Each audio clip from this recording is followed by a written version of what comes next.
Assalamualaikum warahmatullahi wabarakatuh. Hari ini adalah masih melanjutkan materi yang kemarin, yaitu materi tentang strategi pemasaran melalui pengembangan produk baru. Ya, kemarin saya singgung sedikit yaitu mengenai perencanaan produk baru dapat ditempuh dengan dua cara, yaitu acquisition, yaitu pengambilan perusahaan lain, ya. Terus kemudian new product development, yaitu bagaimana dia mengembangkan produk sendiri baik secara internal maupun eksternal. Oke. Kita kemarin pembahasannya yaitu mengenai tahap pengembangan produk baru. Ya, kalau kita lihat tahap pengembangan produk baru yang sudah saya bahas kemarin, yaitu di sini mengenai penciptaan gagasan. Ya, kemarin saya bahas yaitu bagaimana, karena bagaimanapun yang namanya produk itu dimulai dari penciptaan gagasan. Kemudian bagaimana menyaring gagasan, ya. Tidak semua gagasan menjadi sebuah produk. Tentu ada yang dimaksud dengan seleksi gagasan. Seleksi gagasan itu kemarin sudah saya singgung atau sudah saya bahas, yaitu gagasan-gagasan yang disesuaikan dengan resources atau sumber daya yang kita miliki. Nah, hari ini kita akan mencoba uji pengembangan konsep, kemudian sampai analisa bisnis, kemudian pengembangan produk baru, kemudian uji pasar, tahap komersialisasi, dan tahap penerimaan konsumen. Oke, kita bahas yaitu yang ketiga, yaitu uji pengembangan konsep. Kita kemarin sudah bahas ini ya, penciptaan gagasan screening, uji pengembangan konsep. Apa itu uji pengembangan konsep? Oke,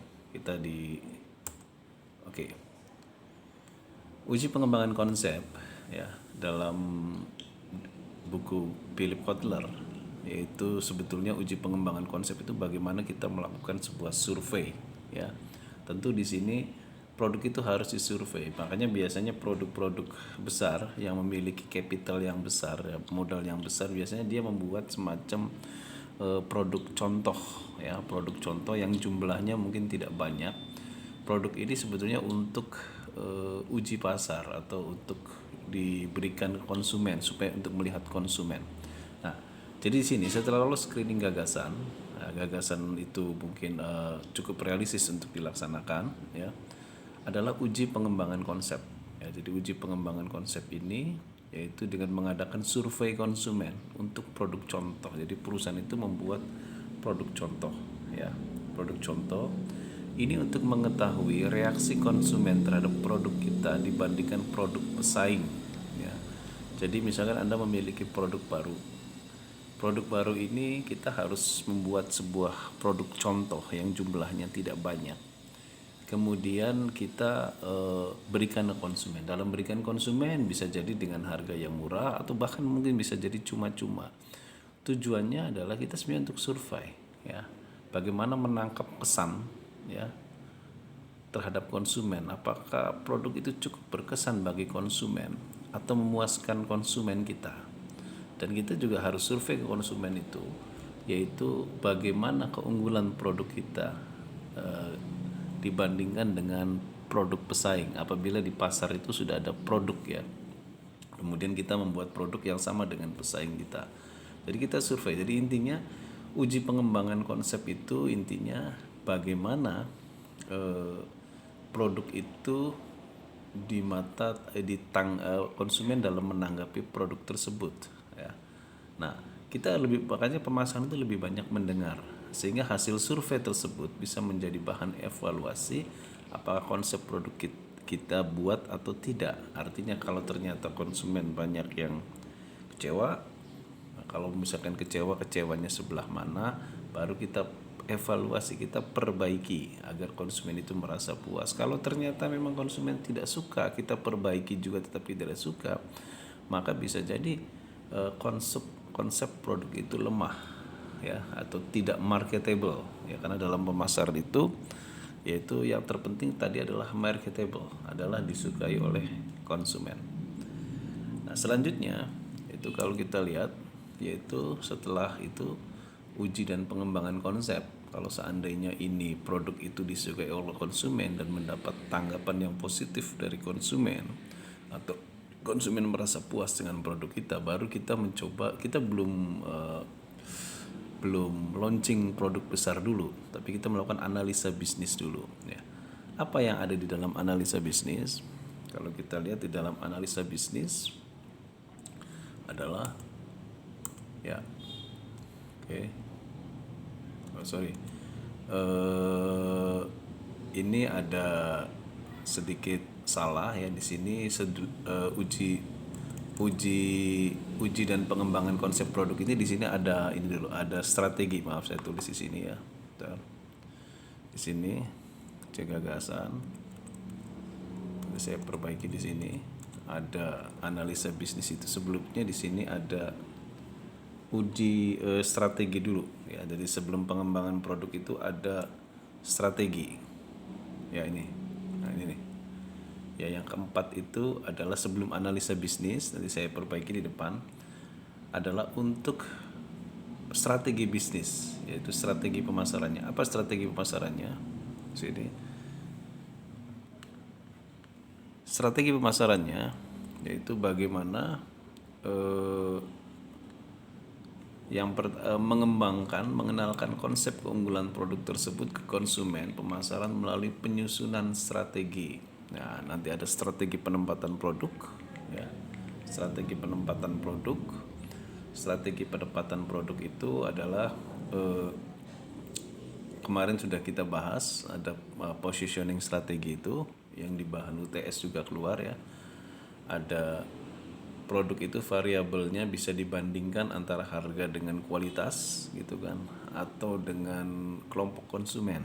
Jadi positioning produk kita ada di mana. Selanjutnya yaitu kita juga harus membuat strategi peningkatan hasil penjualan. Bagaimana caranya kita untuk meningkatkan hasil penjualan? Apakah dengan potongan harga, promosi dan sebagainya. Nah, nanti kalau untuk strategi ini nanti kita bahas ya mengenai bagaimana strategi promosi, peningkatan hasil penjualan. Itu nanti kita bahas pada bab merencanakan program pemasaran ya. Ada bab khusus mengenai bagaimana strategi peningkatan hasil penjualan. Kemudian strategi meraih pangsa pasar. Perusahaan harus memiliki strategi bagaimana meraih pangsa pasar ya. Bagaimana caranya merebut sebuah pasar, bagaimana mempertahankan pasar. Mungkin kemarin kita bahas ya mengenai analisa pesaing, itu ada 4 pemain strategi, 4 posisi pasar. Yang pertama adalah market leader, market challenger, terus market follower dan market niche. Terus kemudian bagaimana memperoleh laba. Itu kalau laba itu perbandingannya dengan biaya ya. Biaya dengan omset ya. Bagaimana kita mengoptimalkan omset dan meminimumkan biaya apabila berlaba. Oke. Setelah kita melakukan pengembangan strategi ya, kita yaitu melakukan sebuah analisa bisnis ya. Oke. Nomor 5, analisa bisnis. Dalam tahap ini ada beberapa hal yang perlu dilakukan ketika kita mencoba menganalisa sebuah bisnis ya. Yang perlu dilakukan adalah membuat perakiraan penjualan total. Jadi membuat perakiraan penjualan total itu, yang namanya perakiraan itu sebelum perencanaan. Jadi saya bedakan. Kalau perencanaan itu yaitu kita membuat sebuah prediksi disertai dengan data-data yang cukup pada saat ini. Kalau perakiraan mungkin ada data tapi tidak selengkap kita membuat sebuah perencanaan. Saya memberikan contoh begini. Anda misalkan membuat sebuah laundry, misalkan bisnis laundry. Anda bikin bisnis laundry yang besar. Kemudian Anda akan memperkirakan, kalau saya buat laundry di wilayah ini, kira-kira berapa konsumennya. Nah, dengan data kasar, Anda melihat berapa jumlah pesaingnya. Dari pesaing itu masing-masing pesaing berapa menerima konsumennya. Itu Anda melakukan sebuah perakiraan. Jadi dengan data yang sederhana Anda bisa melakukan perakiraan. Tapi kalau perencanaan itu datanya harus komplit. Jadi harus komplit itu mungkin Anda datang ke laundry, minta data berapa jumlah konsumennya masing-masing pesaing itu. Kemudian Anda juga mendata berapa jumlah laundry yang menjadi pesaing Anda. Kemudian juga Anda juga mendata berapa omset masing-masing laundry tersebut. Nah, itu namanya perencanaan. Tapi perakiraan ini masih bersifat data yang belum lengkap, juga kita bisa melakukan perakiraan penjualan. Kemudian juga yang terpenting adalah kita membuat perakiraan penjualan perdana. Karena perdana ini penting ya. Karena kalau kita dalam berbisnis ini, memang ketika Anda mulai berbisnis, Anda harus membuat, selain modal yang Anda tanamkan dalam modal kerja perusahaan, Anda juga harus membuat dana cadangan. Sebab 6 bulan ke depan bisa jadi penjualan itu tidak terlalu besar karena baru pertama kali buka. Tapi Anda harus membayar biaya-biaya yang sifatnya bulanan ya, seperti biaya tenaga kerja itu kan harus dibayar, biaya listrik, biaya ledeng, biaya kontrakan dan sebagainya. Nah, tapi kalau ternyata penjualan perdana ini tidak begitu tinggi ya, ini juga beban bagi modal cadangan Anda kalau seandainya penjualan perdana tidak begitu tinggi ya.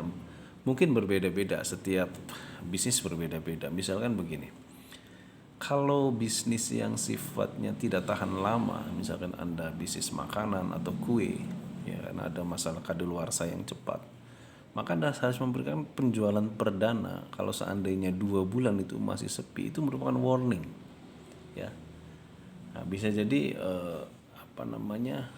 tingkat kerugiannya akan besar karena tadi adalah kadaluarsanya cepat. Tapi berbeda kalau Anda misalkan berbisnis di bidang fashion. Fashion itu 2 bulan, 3 bulan itu merupakan waktu yang singkat. Biasanya kalau fashion itu sekitar 6 bulan, 7 bulan baru kelihatan. Dan juga fashion itu tidak mengenal yang namanya kadaluarsa seperti halnya makanan tadi. Nah, jadi di sini perakiraan penjualan perdana itu perlu ya. Berapa sih penjualan perdana kita perkiraannya? Sebab perolehan penjualan perdana itu bisa mengcover biaya-biaya awal kita ya, dari omset penjualan perdana itu. Kemudian membuat perakiraan penjualan penggantian ya, itu penggantian atau retur. Nah, mungkin Anda pernah mengenai retur. Kalau ternyata penjualan penggantian itu besar, returnya cukup besar, ya itu berarti ada banyak kecacatan di produk kita atau konsumen tidak puas dengan produk kita. Maka kita juga harus membuat penjualan penggantian, perakiraannya ya. Perakiraan itu kita harus memikirkan semakin besar orang melakukan retur, berarti itu rugi bagi kita ya. Karena bisa jadi konsumen merasa tidak puas, kemudian dia mengganti uangnya, maka tidak menjadi cash inflow bagi kita. Nah, jadi ini juga perakiraan penjualan penggantian. Selanjutnya dalam membuat perakiraan biaya yang dikeluarkan. Jadi berapa total biaya yang dikeluarkan, berapa juga laba yang diperoleh ya. Jadi kalau dalam teori akuntansi yang namanya biaya itu banyak kan ya, ada biaya operasional, ada biaya produksi, ada biaya administrasi dan sebagainya. Jadi perakiraan biaya yang dikeluarkan. Kalau laba itu teorinya adalah omset dikurangi dengan biaya harga pokok penjualan dulu kalau perusahaan itu perusahaan penjualan ya.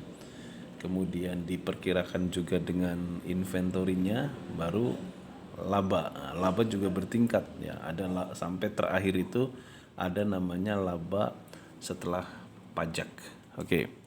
Itu adalah analisa bisnis. Jadi analisa bisnis itu intinya yaitu melakukan perakiraan penjualan totalnya, penjualan perdana, penjualan. Kalau misalkan keempat ini perakiraannya kita jatuh ya, maka bisa jadi dalam analisa bisnis kita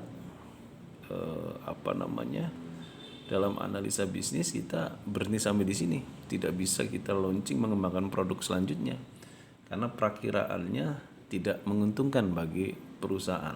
Nah, maka di sini bisa jadi perusahaan itu berhenti sampai analisa bisnis. Banyak produk-produk yang punya gagasan bagus tapi berhenti sampai analisa bisnis. Dari analisa bisnis perakiran-perakirannya jatuh semua. Bisa jadi ya, misalkan begini, ada seorang desain produk, dia membuat desain tahun 2020 sekarang. Bisa jadi 2021 dia tidak meluncurkan produk tersebut perusahaan karena gagalnya pada analisa bisnis. Bisa jadi 5 tahun ke depan baru 5 tahun ke depan baru di launching produk itu. Makanya di sini apa peran manajemen pemasaran? Peran manajemen pemasaran tidak membuat produk, tapi manajemen pemasaran itu adalah memiliki peran kapan produk itu diluncurkan, kapan produk itu jangan diluncurkan dulu ya. Nah itu karena makanya di sini kita pembicaraan di manajemen pemasaran itu bukan bagaimana cara membuat produk, tapi bagaimana strategi, lebih ke strategi bagaimana produk itu diluncurkan ke pasar, apakah menguntungkan atau tidak ya, karena itu adalah tugas manajemen pemasaran. Nah setelah analisa bisnis ya, yaitu uji pasar. Apa itu uji pasar? Sini ya, bedanya ini kalau penguji dan pengembangan konsep, produknya itu masih sedikit ya, belum diproduksi banyak ya, belum diproduksi banyak sekali, hanya beberapa konsumen potensial yang menjadi responden agar mengkonsumsi produk kita. Itu harus bahan survei awal ya. Nah, tapi produk sudah dibuat walaupun dibuat tidak begitu banyak. Oke. Selanjutnya yaitu pengembangan produk setelah analisa bisnis. Oke. Pengembangan produk di sini ada 3 langkah dalam pengembangan produk ya. Dalam pengembangan produk ada 3 langkah, yaitu pembuat prototipe produk. Prototipe produk itu adalah biasanya produk contoh yang memang produk itu sudah lengkap secara fungsional. Saya berikan contohnya begini. Misal dulu Steve Jobs ketika dia membuat smartphone yang dia beli merek iPhone ya, dia membuat prototipe dulu. Nah, buat prototipe dulu, dia mengundang beberapa jurnalis atau mengundang beberapa media yang berhubungan dengan teknologi, atau dia juga mengundang beberapa stasiun televisi dan sebagainya. Kemudian dia mengungkapkan produknya secara fungsional, bahwa suatu saat komputer dan internet ada dalam genggaman tangan Anda, sambil dia membawa produk smartphone yang merek iPhone itu. Jadi prototipe, dia mengenalkan produk itu ke konsumen, tapi awas ini belum di launching, belum ada launching, dia hanya membentuk prototipe. Biasanya produk prototipe ini strateginya selain tadi mengundang beberapa konferensi pers, dia juga ikut dalam pameran-pameran teknologi misalnya. Kalau produk itu produk teknologi ya, nah itu pameran. Makanya kalau Anda lihat sebuah pameran-pameran teknologi, bisa jadi itu produknya sudah ada tapi belum banyak, masih berbentuk prototipe.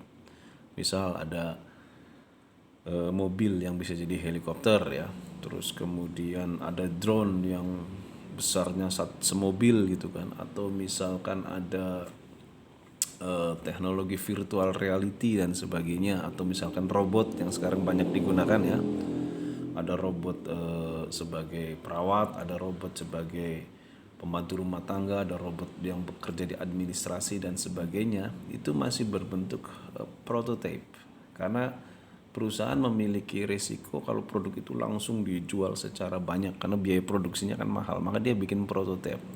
Nah, setelah prototipe itu dipublish ya, tentu di sini perusahaan harus mengadakan pengembangan produk, yaitu uji fungsional. Apa itu uji fungsional? Uji fungsional itu apakah produk itu berfungsi baik dan aman jika digunakan oleh konsumen ya.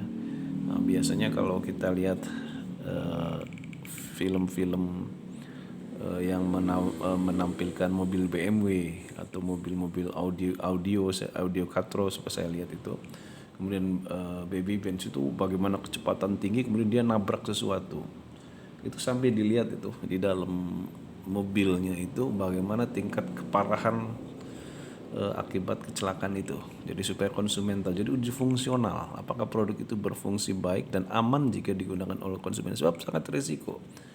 ketika produk itu tidak aman bagi konsumen, ketika itu sudah di launching, kemudian produk itu berbahaya, misalkan makanan itu mengandung sesuatu yang merugikan kesehatan, kemudian dia jatuh, itu pasti citra produk itu jatuh. Ketika citra produk itu jatuh, maka sulit untuk menaikkan citra di mata konsumen. Maka perlu di sini adanya uji fungsional produk.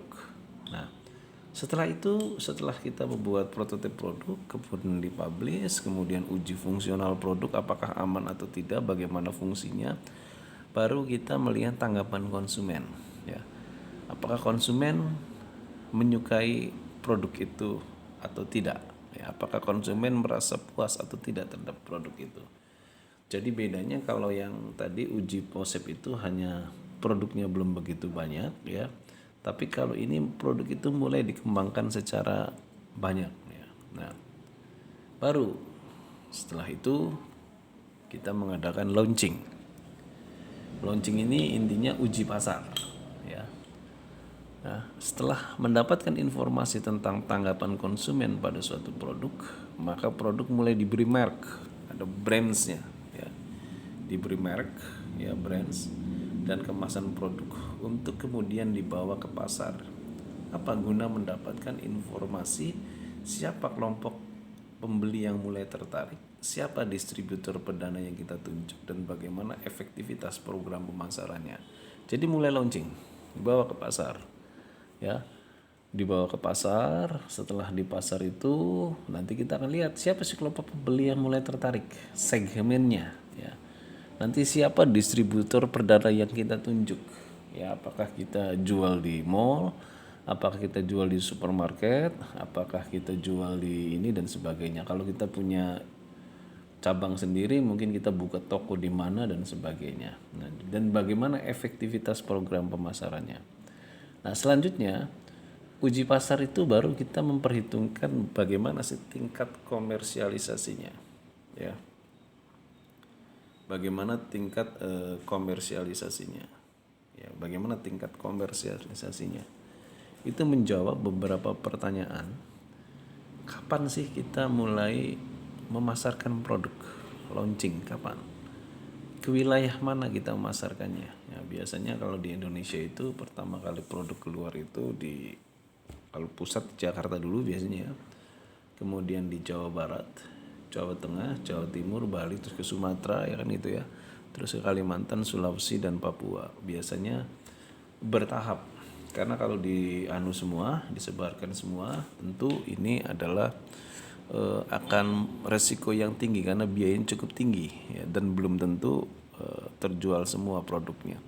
Maka di sini ini tahapan komersialisasi itu apabila kita sudah memperoleh data-data mengenai konsumen. Makanya tadi kan ada uji konsep dan sebagainya.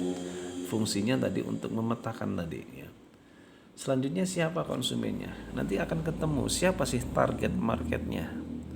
Siapa target market kita? Ya, target market kita ini adalah yang perlu dilayani dan perlu dipantau perubahan-perubahan seleranya. Ya, jadi siapa konsumennya, siapa target marketnya. Terus bagaimana metode pemasarannya? Apakah metode pemasaran secara manual atau bisa jadi secara online, ya. Karena zaman sekarang itu pemasaran online itu sudah mentradisi, sudah jadi tradisi, ya. Bagaimana metode pemasarannya? Apakah melalui pemasaran yang konvensional gitu kan? Apakah melalui pemasaran melalui cyber, ya, internet. Nah, baru kemudian yang ke-9 yang terakhir yaitu proses penerimaan konsumen, ya. Tahapan proses penerimaan produk adalah yang pertama begini. Penerimaan konsumen itu kita memahami, harus mempelajari bagaimana konsumen pertama kali dia menerima produk sampai mengkonsumsi, sampai kita harus tahu tanggapan konsumen. Oke, kita ada beberapa tahapan di sini dalam proses penerimaan konsumen. Yang pertama adalah konsumen rata-rata untuk membeli produk asalnya dia tahu dulu produk itu. Di sini A itu kesadaran akan kehadiran produk. Misal Anda misalkan tahu sebuah film, pengen nonton sebuah film. Tentu untuk menonton sebuah film harus tahu informasi film itu. Dari mana Anda mendapatkan judul film itu? Dari internet, dari koran, dari majalah dan sebagainya, atau dari teman. Nah, setelah Anda tahu adanya produk itu, Anda mungkin minat, ya. Nah, kalau konsumen tidak memiliki minat, dia tidak akan berlanjut untuk menilai dan mengkonsumsi produk. Tapi di sini konsumen ada yang minat. Jadi setelah dia tahu produk, muncullah minat. Minat ini belum tentu dia langsung membeli, hanya minat saja. Setelah minat, biasanya dia menilai produk. Nah, ini proses penting. Misalkan ada smartphone baru, Anda minat pada smartphone tersebut. Setelah minat, pasti Anda menilai apakah Anda datang ke counter, melihat katalognya, melihat spesifikasi produknya, atau Anda bisa lihat di googling di internet apa spesifikasi produknya. Anda menilai produk atau bisa tanya ke teman yang sudah beli.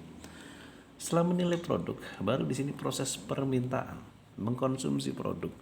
Mengkonsumsi produk itu apabila konsumen memiliki daya beli untuk membeli produk tersebut.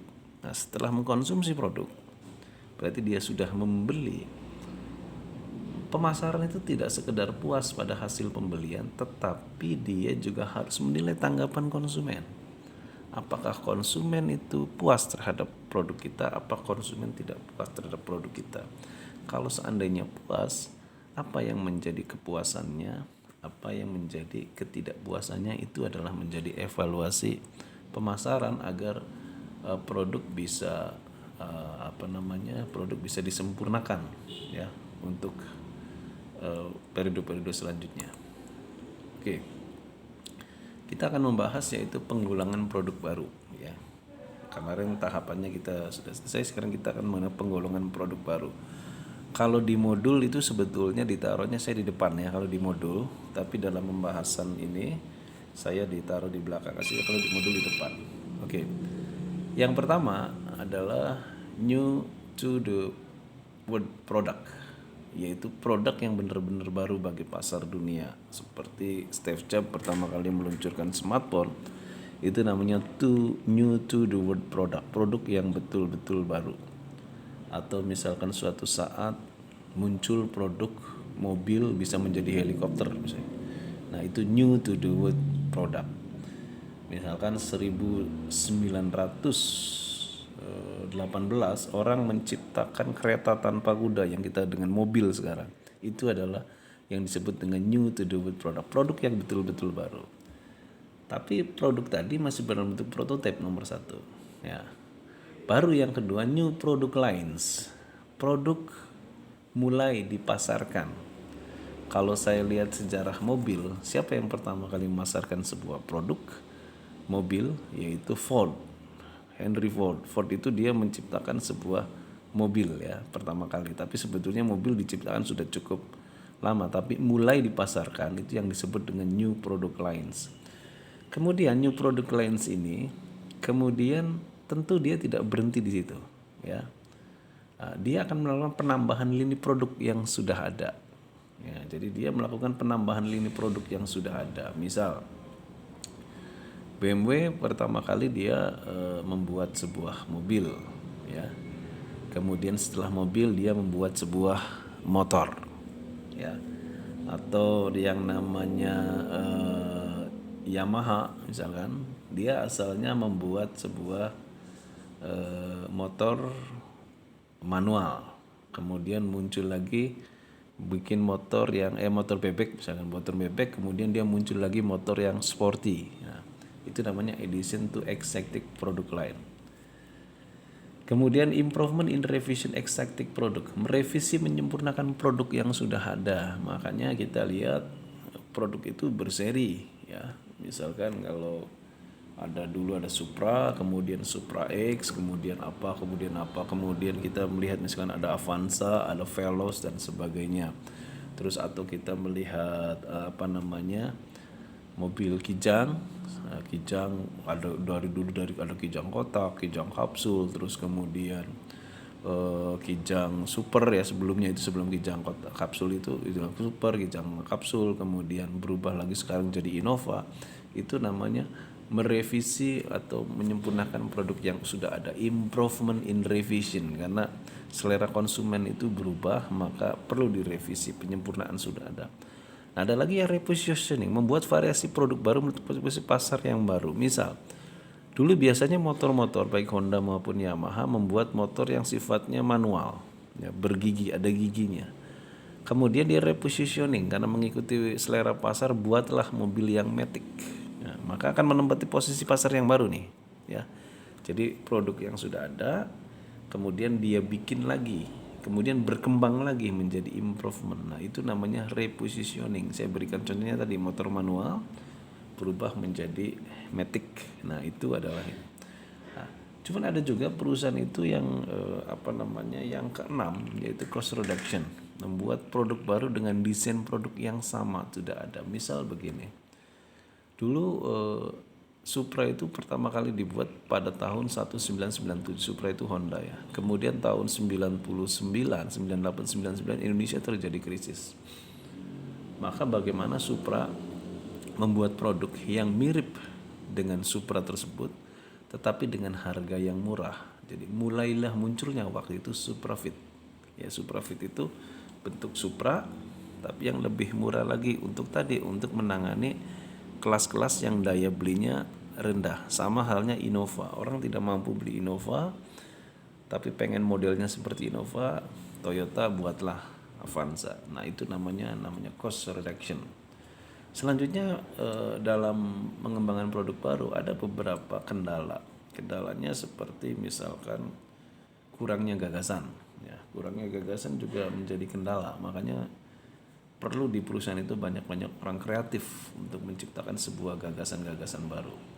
Terus kemudian sulit mencari pasar yang baru, itu tidak mudah. Karena mungkin jadi pasar-pasar itu sudah dikuasai oleh oleh pesaing. Atau bisa jadi pasar-pasar itu memiliki daya beli yang rendah sehingga tidak mampu membeli produk tadi itu, makanya kesulitan mencari pasar baru. Ada juga kendala lainnya, kendala sosial atau peraturan pemerintah, ya. Kendala sosial itu misalkan kita membuat sebuah robot untuk tenaga kerja misalkan. Tentu pasti akan didemo kan oleh masyarakat, karena dengan adanya robot itu tentu bisa menjatuhkan jumlah tenaga kerja, tidak bisa menyerap tenaga kerja. Juga dengan peraturan pemerintah, ya. Ada produk-produk yang tidak masuk karena tidak sesuai dengan peraturan pemerintah, seperti misalkan tadi produk robot, ya. Itu bisa menjadi ini. Atau misalkan orang mendirikan sebuah mall atau supermarket, ya. Nah, sekarang ada peraturan untuk membuat supermarket atau minimarket harus jarak-jarak tertentu. Maka di sini ada peraturan pemerintah. Jadi itu juga bagi perusahaan merupakan kendala dalam pengembangan produk baru. Dalam produk baru tidak menggunakan biaya yang kecil, tapi menggunakan biaya yang besar, produksi awal biasanya. Maka ini merupakan kendala, karena produk baru itu membutuhkan biaya, tetapi penerimaannya belum tentu dapat kan. Nah, makanya di sini biayanya cukup besar dalam proses produksi awal. Kemudian ketepatan waktu pengembangan. Ya, bisa jadi kita mengembangkan produk saat ini, ketika kita luncurkan konsumen sudah tidak selera lagi pada produk itu. Nah, makanya di sini waktu pengembangan. Makanya di sini saya ulangi lagi bahwa peran manajemen pemasaran adalah menentukan waktu pengembangan dan waktu kapan produk itu launching. Jadi manajemen pemasaran tidak membuat produk, tidak. Ada bagiannya sendiri kalau membuat produk, tetapi dia memberikan keputusan kapan itu dikembangkan, kapan itu harus dipasarkan. Ya, itu adalah mungkin kuliah saya sampai di sini dulu. Itu adalah mengenai strategi pemasaran melalui program pengembangan produk baru. Mungkin ada beberapa mahasiswa yang ingin melakukan, ingin bertanya. Saya akan bisa Anda bertanya kepada saya, nanti bisa melalui WA, tapi saya batasi, ya, karena ini juga materi untuk kelas malam. Saya batasi cuma 1 jam, yaitu jam 9 sampai jam 10 nanti malam. Barangkali Anda ingin mengirimkan WA dalam bentuk pertanyaan mengenai strategi pemasaran program pengembangan produk itu. Saya beri waktu jam 9 sampai jam 10 malam ini. Jadi kalau Anda sebelum jam 9 Anda mengirim WA belum saya jawab, Kalau Anda mengirimnya di atas jam 10 juga tidak saya jawab, makanya saya kasih beri waktu jam 9 sampai jam 10 Anda boleh mengirimkan ke WA saya, yaitu untuk barangkali ada pertanyaan di mata kuliah saya ini. Mungkin sampai sini dulu pertemuan saya, kita ketemu lagi minggu depan. Wabillahi taufiq wal hidayah. Wassalamualaikum warahmatullahi wabarakatuh.